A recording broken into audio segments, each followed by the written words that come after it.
지금은 예전과 같은 인기를 누리고 있지 않지만 학창 시절 혹은 어린 시절에 가고 싶은 위시리스트에 항상 빠지지 않는 곳이 있습니다. 롯데월드인데요. 지방 아이들이 너 왜 서울 가고 싶냐고 물어보면 제 어린 시절엔 두 가지였어요. 63빌딩 보고 싶다거나 롯데월드 가고 싶다는 거였습니다. 그 이유는 이 롯데월드 테마송처럼 모험과 신비가 가득한 나라였기 때문입니다. 입장하는 그 출구부터 노래가 흘러나오는데요. 기대 충만 또 흥분 충만으로 그 비싼 이용료를 내고 입장을 했습니다. 얼마 전에 30주년이 됐더라고요. 여전히 이제 방문객들은 많은데 이제 최근에는 내국인보다 외국인이 더 많은 듯해요. 이 새로운 놀이기구 들어오면요. 한 몇 주도 안 돼서 입소문이 파다하게 다 퍼집니다. 뭐 장난 아니다, 엄청나게 무섭다, 뭐 짜릿하다 등등. 그래서 이제 결국 부모님 쫄라갖고 입장권 사서 모험과 신비가 가득한 나라로 그걸 경험하기 위해서 가면요. 우리가 생각하는 모험, 우리가 생각하는 기대와는 좀 다른 모험과 신비를 경험합니다. 바로 이건데요. 서울 사람들은 죄다 다 여기에 모여 있는 듯 합니다. 놀이기구 하나 타려고 1시간을 좋게 기다린 적이 많고요. 1, 2분 그것도 타기 위해서 몇 시간을 줄을 섭니다. 그래서 어떤 친구는 다시 안 온다고 말하고 가는데 또 그러다가 오지요. 기대했던 모험과 신비가 무엇이었나? 기다리는 것이었습니다. 인내하는 것. 뭐 이런 것이 우리가 상상하고는 달랐죠. 왜 갑자기 놀이동산 얘기를 하고 있는지 궁금하시는 분 있겠는데요. 오늘 우리가 살펴볼 이 다니엘서가 사실은 롯데월드가 굉장히 비슷한 부분이 있기 때문입니다. 다니엘서를 크게 두 부분으로 나누는데요. 12장이잖아요. 이것은 1장부터 6장까지 그리고 7장부터 12장까지 이렇게 나눠지는데 이 첫 부분은 뭐냐면 이 다니엘과 세 친구가 어떻게 바벨론에서 궁중 생활을 하면서 거기서 잘 이겨내는지 뭐 이 얘기가 나타나고 7장부터 12장까지는 완전히 내용이 바뀌어서 다니엘이 하나님께서 주신 본 환상, 미래에 대한 신비한 환상에 대한 이야기가 나옵니다. 그래서 일종의 역사서와 묵시록이 짬뽕된 거라고 할 수 있는데요. 앞부분은 이 살벌한 궁중에서 몇 번의 위기를 극복하고 결국은 성공하는 모험 이야기가 나옵니다. 그리고 뒷부분에는 지금까지도 해석이 분분한 이게 도대체 무슨 얘기인지도 잘 알 수 없는 신비로운 묵시의 이야기, 신비로운 환상의 이야기가 등장합니다. 말 그대로 모험과 신비가 가득한 이야기가 다니엘서라고 할 수 있겠습니다. 그런데 정작 이 내용을 잘 살펴보고 묵상을 해보면요. 우리의 생각과는 다른 모험, 우리의 기대하는 다른 환상임을 깨닫게 되는데요. 이유는요. 다니엘과 세 친구가 맞닥뜨린 이 현실이 정말 녹록치 않았기 때문입니다. 우리 함께 1장 말씀을 읽어볼까요? 시작! 유다왕 여호야김이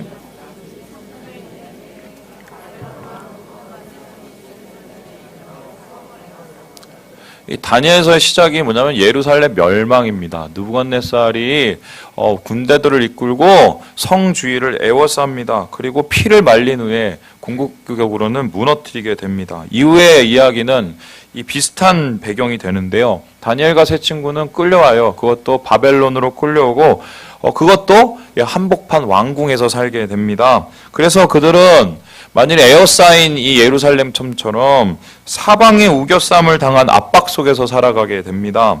그들이 살던 세상 바벨론은 몇백 년 후에 사도 요한에 의해서 다시 쓰여지는데요. 계시록에서 사도 요한은 세상의 끝에 바벨론이 망한다고 얘기합니다. 그런데 요한이 살던 시대는 바벨론이 한참 전에 망했던 시대예요. 그럼에도 불구하고 요한이 바벨론이 망한다. 세상의 끝에 왜 바벨론이 망한다고 얘기했는가? 바로 바벨론은 이 세상 가운데 가장 악랄한 시대, 가장 힘겨운 세상이었기 때문입니다. 그래서 이 다니엘서를 한마디로 요약하면은 악한 세상에서 살아남기, 신앙인으로 살아남기라고 할 수 있는데요. 이곳에서 다니엘과 세 친구는 신앙을 지키기 위해서 모험을 했고 하나님의 신비를 구해야 했습니다. 하지만 그들이 현실 속에서 치러야 될 모험과 신비는 기대와 많이 달랐는데요. 우리 함께 12장 말씀을 읽어볼까요? 시작! 너는 가서 마지막을 기다리라. 이는 내가 평안히 쉬다가. 이게 이 다니엘서의 마지막인데 한마디로 어떻게 견뎌요?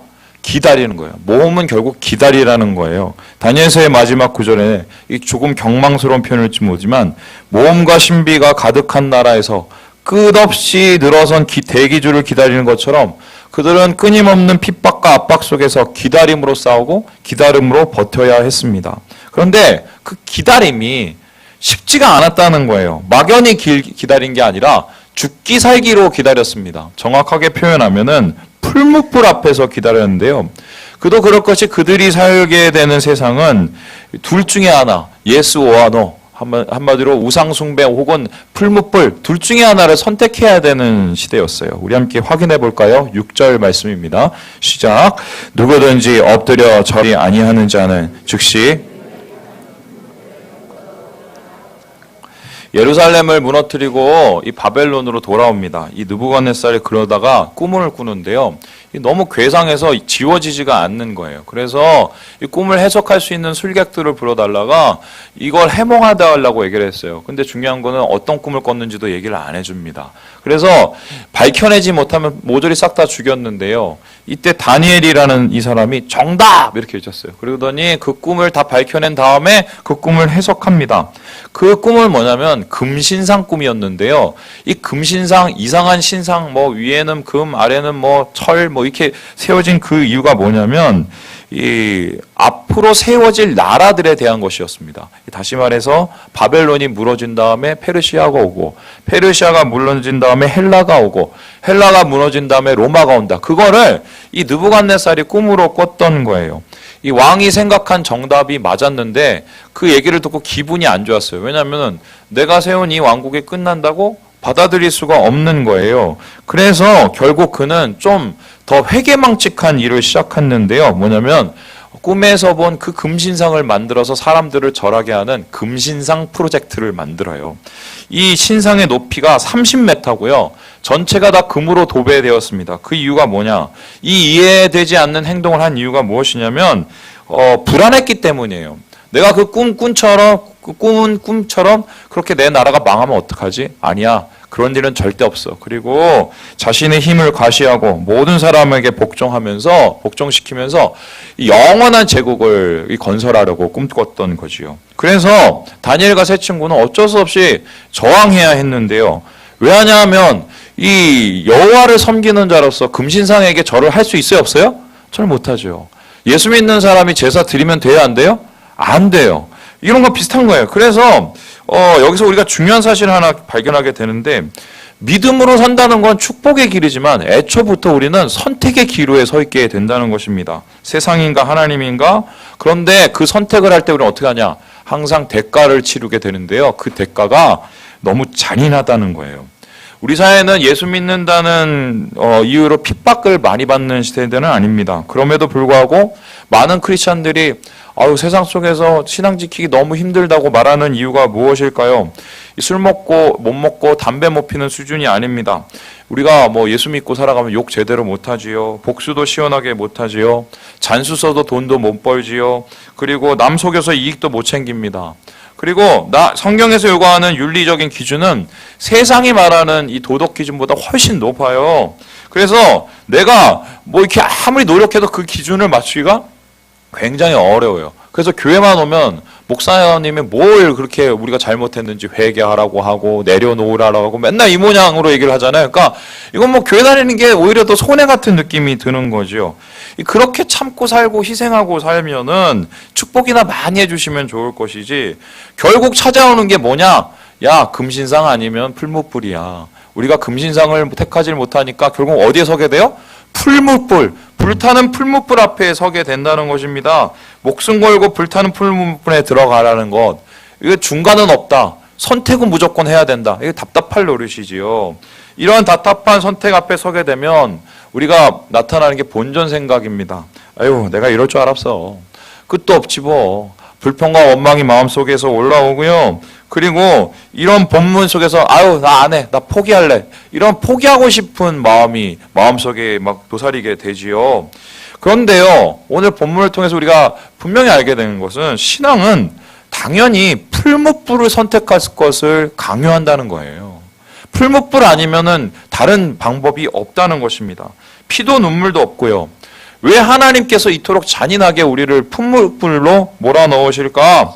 오늘의 설교는 바로 그것에 대한 이야기인데, 왜 하나님께서 우리를 이 풀무불 앞에 서게 하시는지, 풀무불의 이유와 그 의미가 도대체 무엇이냐?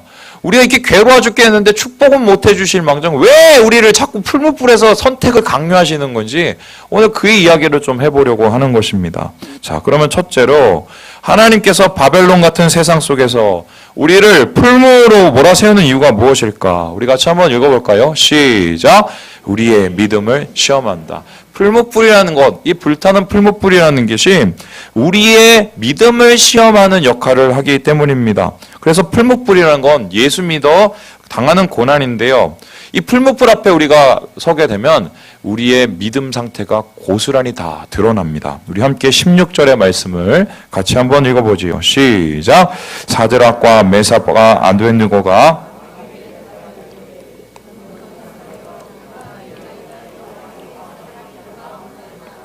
이 다니엘의 세 친구 금신상 앞에 무릎 꿇지 않았고요. 이것이 정적들의 표적이 되어서 고발당하고 왕 앞에 서게 됩니다. 느부갓네살은 이들의 재능이 아까웠기 때문에 다시 기회를 주는데요. 지금이라도 늦지 않았으니까 절하면 살려주겠다고 얘기를 합니다. 그러나 그들은 대답했습니다. 아니요. 우리는 대답할 필요가 없습니다. 이걸 정확하게 이 표현을 하자면 NIV의 성경 보면 We do not need to defend ourselves 이렇게 얘기해요. 이게 무슨 소리냐면 우리는 우리를 변호할 생각이 없어요. 우리는 우리를 지킬 생각이 없어요. 당신 마음대로 하세요. 우리는 변하지 않습니다. 이 얘기입니다. 확고하다는 거죠. 그렇습니다.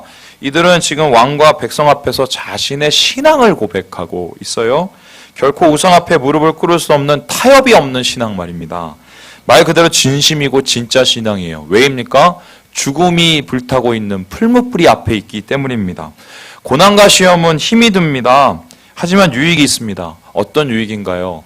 우리의 믿음이 다 드러나고 검증된다는 것입니다. 진짜인지 가짜인지, 내가 믿고 있는 이 신앙이 정말 구원받는 신앙인지 아니면은 그냥 무늬만 신앙인지, 이것을 우리가 풀무불 앞에 서게 되면 확연하게 볼 수 있다는 거예요.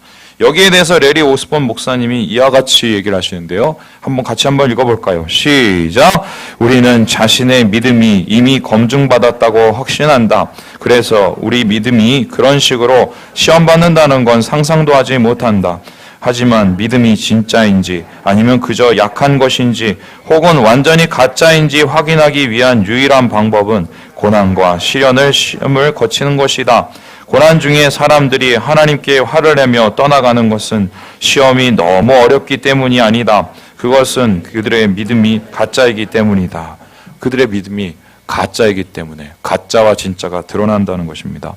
현대교회는 과거교회보다 가짜가 많을까요? 적을까요? 많아요. 왜요? 고난이 별로 없기 때문입니다. 가짜와 진짜는요, 문제가 구별하기가 굉장히 힘들다는 거예요. 그래서 우리가 지금 보서는 잘 몰라요. 뿐만 아니라 언제는 진짜보다 가짜가 영향력이 훨씬 더 많이 있습니다. 그래서 진짜 신앙을 가진 사람들이 이 가짜 때문에 병이 들 때가 많이 있어요. 예수님께서 말씀하신 알곡과 가라지의 비유를 아시죠? 여러분, 사탄은 항상 밭에다가 가라지를 뿌립니다. 밭은 교회를 얘기하고요. 알곡들을 혼동하게 만들지요. 넘어지게 만듭니다. 하지만 이 종국에는 분명한 차이가 있습니다. 어떤가요? 알곡은 곳간에 들어오고 가라지는 뽑혀서 어디에 갑니까? 불에 던져지게 된다는 거예요. 이렇게 얘기하시면 아마 좀 이렇게 마음속에 불만이 있으신 분이 있겠습니다. 아니, 목사님 어떻게 그렇게 자신 있게 얘기를 합니까? 목사님은 이때까지 살면서 한 번도 고난에 넘어진 적이 없습니까? 시험에 실패한 적이 한 번도 없습니까? 제가 실패했을 것 같아요? 아닐 것 같아요? 여러 번 했어요. 제가 군대 가서 주님을 3번이나 부인한 사람이에요.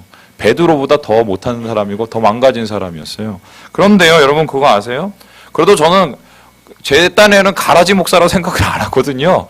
그 이유가 뭐냐면은 우리가 약해서 풀무불에 무너질 수는 있지만 진짜 믿음이라 생각하는데 가짜 믿음처럼 망가질 수도 있지만 그것을 해결하는 방식이 달라요.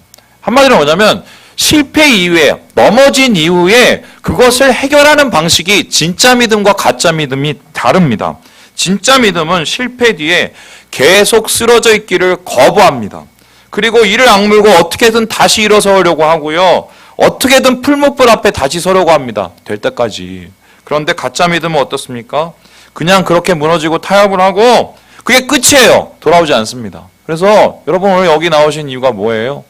우리가 실패하고 넘어진 지난 한 주가 있자면 어떻게든 다시 한번 해보려고 머리를 우리가 들이미는 거 아니겠어요? 어떻게 보면 진짜 신앙과 가짜 신앙은 풀무불 앞에서 어떻게 보면은 이 완전히 증명이 되기 때문 아니겠습니까? 최근에 교회에서 상처받은 분들이 많이 있죠. 그리고 교회를 방황하거나 떠난 분들도 많이 있습니다. 오죽하면 뭐 안 나가 교회, 가난한 교인 뭐 이런 얘기를 하겠습니까? 개인적으로 마음이 아프고 공감되는 것이 저도 그런 어려움 때문에 되게 고생 많이 했어요. 저 교회에서 2번 쫓겨났어요. 고등학교 때 한 번 목사님한테 쫓겨나고요. 청년부 선교 갔다 와서 또 청년부 목사님한테 또 거의 내치듯이 쫓겨났어요. 그래서 그때 교회를 여기저기 막 헤매고 돌아다녔었는데요. 제가 어떻게 그 어려움과 그 괴로움을 이겨냈는지 여러분 아세요? 본질을 생각했어요. 이게 무슨 소리냐? 내가 이때까지 헌신하고 이때까지 희생하고 이때까지 노력하는 게 그 사람을 위해서 한 것인지 아니면 하나님을 위해서 한 것인지 그런 본질적인 문제를 생각을 했어요. 물론 그 모습 때문에 온전히 내가 완전히 드리진 못했지만 그래도 하나님 앞에 드린 것이 헛돼 보일 수는 있죠. 그렇지만 그것이 정말 하나님 앞에 드린 것이라면 그것은 참되고 가치 있다고 마음의 결론을 내렸습니다. 그래서 하나님 받으셨으면 그만이다 이렇게 마음 먹고요. 제 마음을 다스렸거든요. 그렇습니다. 이 불타는 풀무 안에서 우리가 신앙이 검증되는 이유가 뭔지 아세요? 찌꺼기가 타버리기 때문이에요. 오직 순수 정금만 나오기 때문입니다. 마찬가지로 우리가 신앙의 풀무불에 들어가는 것, 신앙의 군더더기가 사라지고 진짜 신앙, 본질적 신앙, 구원받는 신앙, 확신하는 신앙만 남습니다. 그래서 풀무불은 본질을 회복하게 하고 우리에게 진짜 신앙을 깨닫게 하는 역할을 한다는 것입니다. 두 번째로 이 하나님께서 우리를 풀무불에 모아 넣으시는 이유가 무엇인가? 우리 같이 한번 읽어볼까요? 시작! 우리의 믿음을 성장시킨다. 우리의 믿음을 시험하고 검증할 뿐만 아니라 우리의 믿음을 성장시키기 때문입니다. 그것도 급속도로 어마어마하게 자라나게 하는 게 풀무불의 유익입니다. 우리 함께 18절의 말씀을 같이 한번 읽어보겠습니다. 시작! 그렇게 하지 아니하실지라도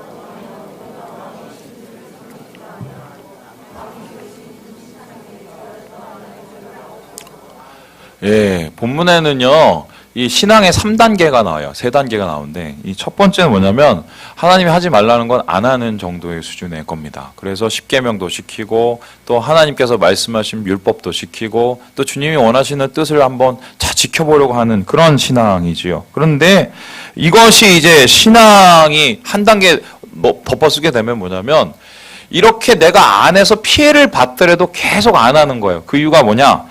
바로 능히 건져내시겠고의 신앙을 가지기 때문입니다. 오늘 본문에서 이렇게 얘기했어요. 당신이 나를 풀무불에 집어넣어도 나는 절대로 걱정 안 해요. 하나님이 거기서 나를 능히 건져내실 거예요 라고 얘기합니다. 마찬가지로 우리가 신앙 속에서 주님 뜻 위에 살면서 때때로 우리가 넘어지고 힘들고 고난 가운데 있을 수 있으나 하나님 결코 나를 축복하시는 건 멈추지 않는다. 이런 신앙이 있잖아요. 이게 2단계 신앙이에요. 2단계 신앙. 근데 이 2단계 신앙을 넘어서면 최종적인 3단계 신앙이 옵니다. 그 3단계 신앙이 뭐냐? 그렇게 하지 아니하실지라도의 신앙이에요. 그러니까 이런 겁니다. 내가 열심히 주님 위해서 살고 주님 원하시는 뜻을 행하고 주님 하지 말라는 거 안 해서 내가 그렇게 해서 피해를 받고 엉망이 되고 풀무불하게 해서 내 마음이 망가질지라도 나는요 계속해서 그렇게 안 하겠다는 거예요. 내가 풀무불 앞에 가겠다는 거예요. 그리 아니하실지라도 이 신앙을 지키겠다는 것입니다. 왜 그렇습니까? 왜 그런 믿음의 결단을 합니까? 왜냐하면요 생존보다 중요한 것이 있고 목숨보다 가치로운 게 있다는 것을 알기 때문입니다. 목숨보다 중요한 게 무엇인가요? 영혼이죠. 영혼. 우리의 영혼이 사는 것이 목숨 지키는 것보다 더 중요합니다. 뿐만 아니라 우리가 오늘 잘 먹고 잘 살고 축복받는 것보다 더 중요한 게 뭡니까? 주님과 함께 저 나라에서 영원한 삶을 누리는 것 아니겠어요? 한마디로요. 이런 그렇게 하지 아니하실지라도의 신앙은요. 미래를 바라보고 천국을 바라보는 신앙인데 이걸 다른 말로 표현하면 뭐냐면 우리 따라해 볼까요? 순교자 신앙. 순교자 신앙이에요. 순교자 신앙. 여러분, 이게 어딘지 아세요? 이 서울에 그 홍대 근처로 가보면요, 양화진이라는 데가 있어요. 여기는 선교사 묘지가 있습니다. 지금은 이제 한국 교인의 이제 성지로 사랑받고 있는 건데요. 여러분, 이곳에 이제 가보시면 알겠지만 별다른 것 없고요. 무덤만 잔뜩 있어요. 최근에는 뜻있는 교회들이 모여서 홍보관도 만들고 전시관도 만들긴 했지만, 사실 이곳의 진짜 백미는 뭐냐면 이 해설하시는 도우미들과 함께 한 곳 한 곳 다니면서 그 분에 대해서, 여기에 묻힌 분에 대해서 그 사연을 듣는 것입니다. 이들은요, 낯선 한국 땅에 와서 목숨을 바쳤습니다. 어떤 분은요, 젊은 나이 20대 꽃다운 청춘에 와서 엄마를 그리워하면서 병에 숨졌어요. 거기에 가보면은 조그만 무덤들이 많은데 그게 뭐냐? 선교사님 아이들로 왔다가 풍토병 걸려갖고 다 죽은 사람 애들이에요, 애들. 이런 애들이 거기에 묻혀 있어요. 그리고 한 명 한 명이 그 신앙과 그 마음으로 하나님 앞에 어떤 삶을 드렸는지가 거기에 다 이제 나와 있습니다. 한마디로 순교자 신앙이죠. 이 도우미들의 설명에 따라서 한 곳 한 곳 돌다 보면요, 이 순교자 신앙에 대해서 세 가지의 단어가 떠오르더라고요. 뭔지 아세요? 바로 순종과 저항과 확신이에요. 그러니까 진짜 믿음이라는 것은 그렇게 하지 아니하실지라도의 믿음인데, 그렇게 아니하실지라도 믿음은 순교자 신앙이고, 이 순교자 신앙은 순종의 신앙, 저항의 신앙, 확신의 신앙이라는 것입니다.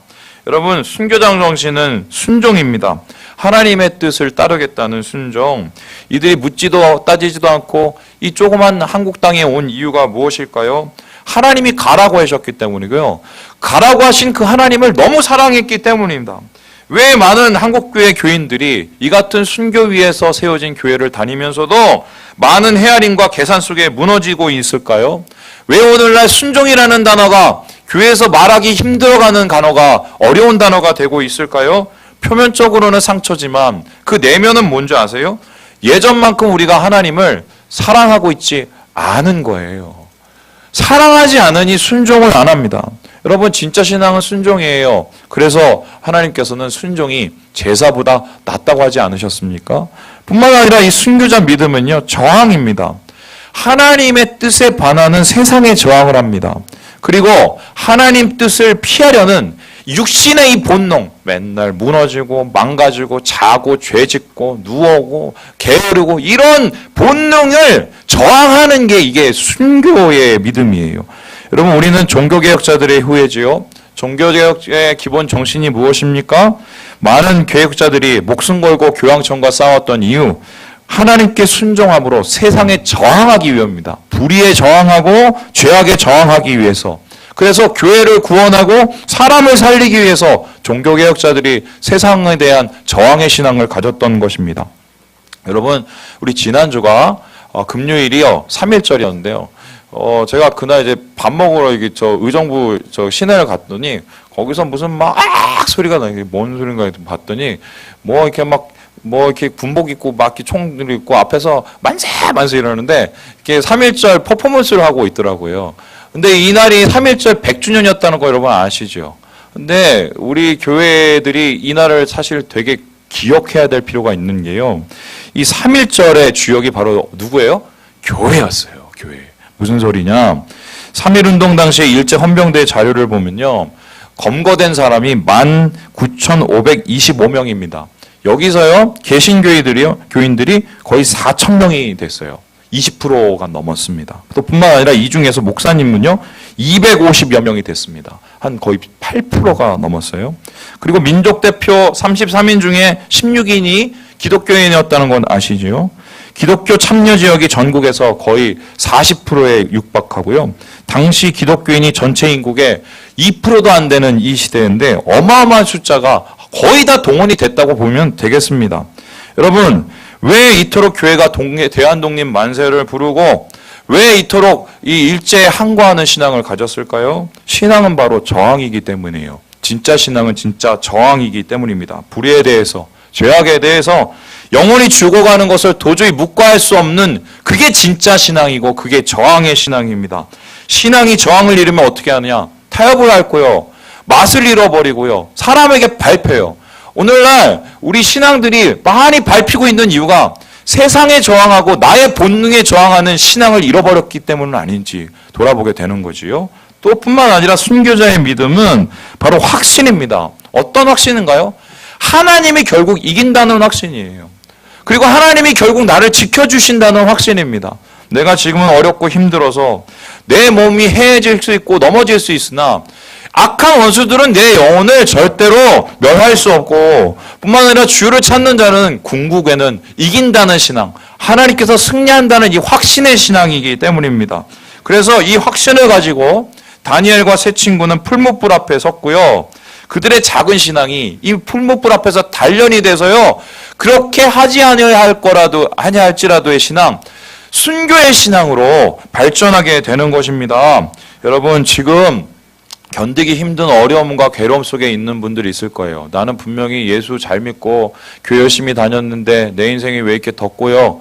여러분 제가 뭐 드릴 말씀은 아니지만 감사해야 될 필요가 있는 게요. 분명히 하나님께서 그 고난을 통해서 여러분을 성장시킬 것을 믿어요. 이 세 친구를 그렇게 하셨고요.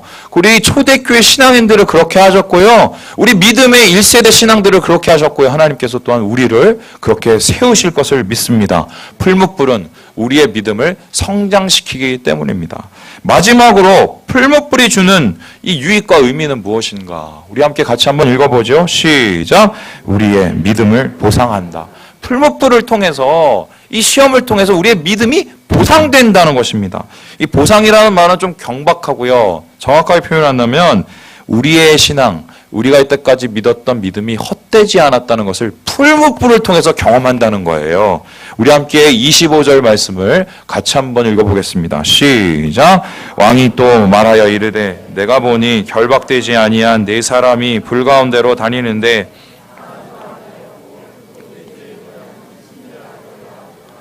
이 느부갓네살이요. 결국은요 이 세 친구를 던졌어요. 그리고 그냥 불타도록 지켜보는데 이상한 일이 생깁니다. 이들이 전혀 상치 않았다는 겁니다. 기적이었고 믿음의 승리였는데 이 상치하는 것보다 더 큰 승리가 뭐였냐? 거기에 이상한 사람이 한 명이 있는 거야. 이상한 사람이. 분명 던진 거는 3명인데 거기 있는 불 속에 있는 사람은 몇 명이요? 4명이 있는 거예요. 그래서 이게 도대체 뭐 어떻게 된 거 하고 잘 지켜봤더니 그 넷째 모양이 뭐와 같다고요? 신들의 아들. 뭔가 모르게 뭐 다르다는 거예요. 그래서 학자들은요. 이 사람이 과연 누굴까? 이 네 번째 사람이 도대체 누굴까 생각을 했는데 전통적인 의견은 구약에 임재하신 예수 그리스도일 것이라고 말을 합니다. 한마디로요. 임마누엘이죠. 그들과 함께 하신 하나님이에요. 풀무불은 그들의 믿음이 헛되지 않았음을 증명하는 이유가 무엇입니까? 가장 고통스러운 시간에, 가장 힘들고 고통스러운 시간에 하나님께서 그들과 함께 계셨어요. 그리고 주님께서는 그들의 고통을 함께 하시면서 그들의 몸과 마음을 지키셨다는 것입니다. 이에 대해서 우리 워레니어스 목사님이 이렇게 얘기를 하는데요. 같이 한번 읽어볼까요? 시작! 풀무불은 그들에게 2가지 복을 주었다.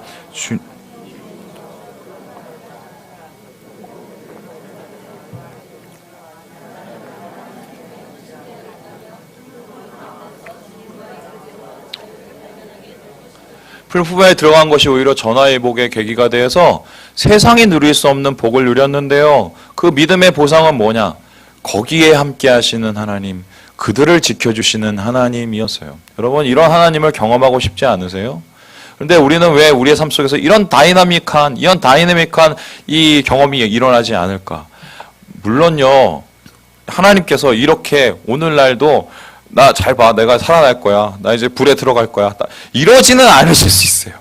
그 특별한 경우가 아니고서는. 그런데 그럼에도 불구하고 우리가 그것을 삶 속에서 느끼지 못하는 것은요. 우리가 그만큼요. 풀무불 앞에 서는 것을 겁내고 있기 때문이에요. 겁내고 있기 때문에. 제가 막 목회자로서 살아가면서 또 신앙인으로서 살아가면서 사역하면서 본전 생각날 때가 굉장히 많이 있습니다. 뭐 예를 들어서 이런 건데 어떤 그 성도들이 있어요. 그 영혼들을 위해서 막 투자를 합니다. 막 그를 위해서 또 하나님을 위해서 막 살아가요. 그런데 그렇게 살아가고 투자를 할 때 마음속에서 어쩌면 좀 변화되면 좋겠다. 좀 뭔가 잘 됐으면 좋겠다 하는데 소위 말해서 단물만 다 빼먹고 도망하시는 분이 있을까요? 없을까요? 이렇게 어떻게 잘하세요? 그러면요 마음에 막 낙심이 되고요. 죄송한 말씀인데 그렇게 비슷한 시기에 생기신 분만 봐도 막 정내미가 떨어져요. 솔직히 그래요. 그런데요 제가 그럼에도 불구하고 제 마음을 다잡는 이유가 뭔지 아세요? 그래도 뭔가 좀 다시 품어보려고 하는 이유가 뭔지 아세요? 제가 미국에서 그 밑에서 제가 섬기고 배웠던 그 목사님 때문에 그래요. 뉴욕 천성교회 이승문 목사님인데요. 그분이요 차가 3대예요. 엄청나죠? 차가 3대예요. 축복받았어요. 그래서 왜 차가 3대인가 했더니 차는 1대밖에 없는데 2대가 없어. 그래서 나중에 목사님한테 물었어요. 목사님, 왜 목사님 차는 낡은 차 1대인데 왜 3대 값을 내고 있습니까? 그랬더니 1대가 어떤 청년이 와서 보증서 달라고 그랬는데 보증서 줬더니 다른 주로 나르고 어떤 사람은 또 뭐 다른 차를 끌고 와서 뭐 도와달라고 해서 그걸 해줬더니 또 그걸 팔아먹고 도망가고. 그러니까 차 3대 값을. 그래서 그 옆에 있는 그 사모님이 막 속을 쳤고, 아유, 저 사람도 맨날 속을 쳐. 그러면서 사모님도 똑같아요. 똑같이 당하고 살아요. 근데 제가 어느 날 그랬어요. 목사님, 그러면은, 막 화 안 나요? 화 안 나요? 이렇게 내가 목사님한테 물어봤어요. 그랬더니 목사님이 저한테 하신 말씀이 뭐냐? 이렇게 얘기했어요. 주님이 아시는데.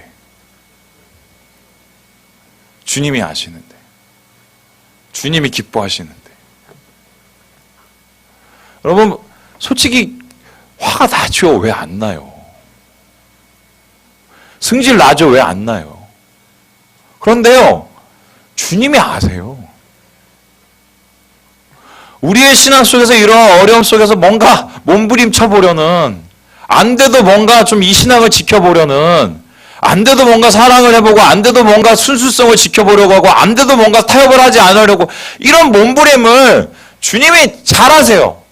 그리고 잘하실 뿐만 아니라 하나님께서 그거를 어떻게 해요? 축복하시고요. 그 고통 가운데 가까이 계세요. 내가 가장 고통하고 힘들어하고 괴로워하고 어려워할 때 그 고통을 어루만지시고 그 가운데 하시며 내가 너와 함께 한다고 말하시고 네 마음 내가 안다고 얘기를 하세요.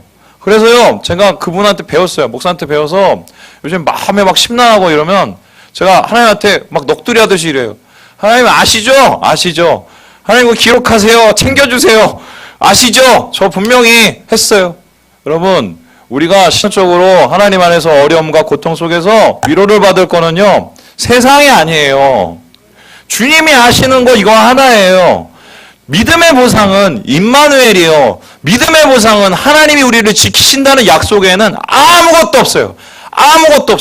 아무리 예수 믿고 잘 먹고 잘 산들 내가 하나님이 주시는 위로와 하나님이 주시는 함께 하심을 잃어버리고 살면 우리는 신앙의 껍데기만 갖고 본질은 다 잃어버리고 사는 것과 똑같다는 것입니다. 그렇습니다. 주님은 지금 풀무불 가운데 계시고요. 주를 위해서 고통당하는 자들을 가까이 하십니다. 그들을 절대로 버리지 않으시고요. 아무리 어렵고 괴로운 시험이 닥쳐와도 우리가 그 시험 가운데서 일어날 수 있는 이유가 뭡니까? 주님이 아세요. 주님이 그곳에 함께 하시기 때문입니다. 여러분 본문에서 가장 큰 기적은 살아난 것이 아니라요. 죽을 때까지 믿음을 지켰다는 거예요.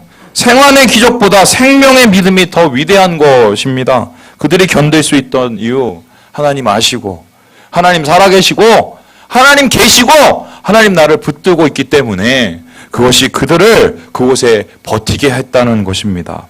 그래서 하나님은 이들과 함께 하실 뿐만 아니라 이들에 대해서 이렇게 말씀하시며 축복하십니다. 우리 함께 우리 12장 말씀 읽어보면 마무리할 걸까요? 시작!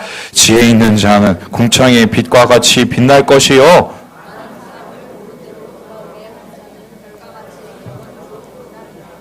뭐와 같다고요? 빛나는 별, 새벽별. 여러분 진짜 신앙 가지신 분은 새벽별이에요. 별이 언제 가장 빛날까요? 어둠이 가장 짙어질수록. 이 세대가 교회에 지금 쇠퇴를 얘기하고 있어서 점점 어두워집니다. 저는 진짜 소망하기는 우리 삼일교회 교인들이 이 어둠을 빛내는 새벽별이 됐으면 좋겠어요.